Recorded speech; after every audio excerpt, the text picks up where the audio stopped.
He hits everything pretty well. I think that, he's super aggressive. But at the same time, he hits a lot of different pitches. It's not a guy that just hits fastballs well or just hits breaking ball well. He does everything pretty, evenly throughout the board. So just a matter of execution with him. You're just trying to, mix up spots, pitches, locations. Don't give him any predictable counts, predictable pitches. And, he's a tough out. I think he's, one of the toughest outs in the game. So you just can't give in to him. Dylan, who would you assume Clayton Kershaw is talking about in that soundbite? Because we didn't hear a name, we just him. We know he's taking on the Astros in the World Series. One guy that might concern him, there's a couple in that order, but one in particular, it's the little giant. The little giant. Jose Altuve, who is in 15 career at-bats against Kershaw, a 400 hitter. That does not shock me. 6 hits, 4 of them doubles. He's only been rung up 4 times in 15 ABs. Pretty good. Not bad. Who do you think will win this battle throughout the series between arguably the best pitcher in the game and arguably the best player in the game? Right there with Mike Trout, especially with what he's done on this platform in the postseason. And will it decide, whoever wins that individual battle, who wins the World Series?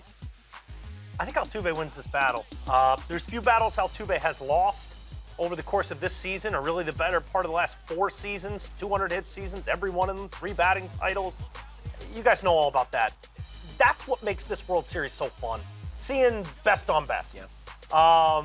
And Clayton Kershaw is starting to resemble that guy who's been otherworldly best in the regular season in this postseason. As you mentioned it astutely earlier, he's gotten better with each of his postseason starts. I think that's going to be a big factor of who wins tomorrow's game. Okay. Kershaw very well could wind up pitching 3 games in this series if it goes as long as we all hope it goes and goes to Game 7.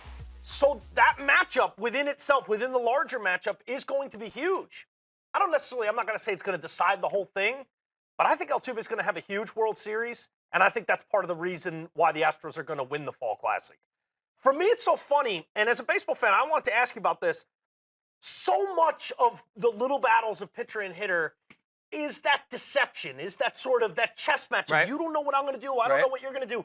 Don't you find it so fascinating that Altuve's cards are out? First of all, he's 5'5". Then he puts all his cards out on the table and says, I'm probably going to swing first pitch.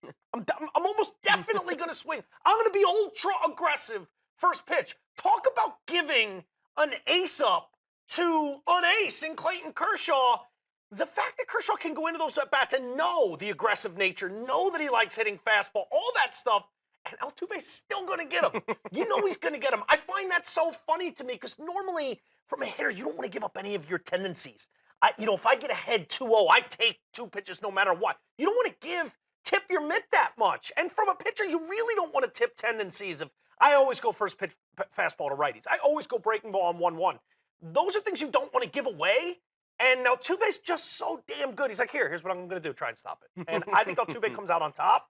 And the Astros have been my pick since I knew this matchup. And I think Altuve's performance in general, against Kershaw and in general, are going to be a big part of why the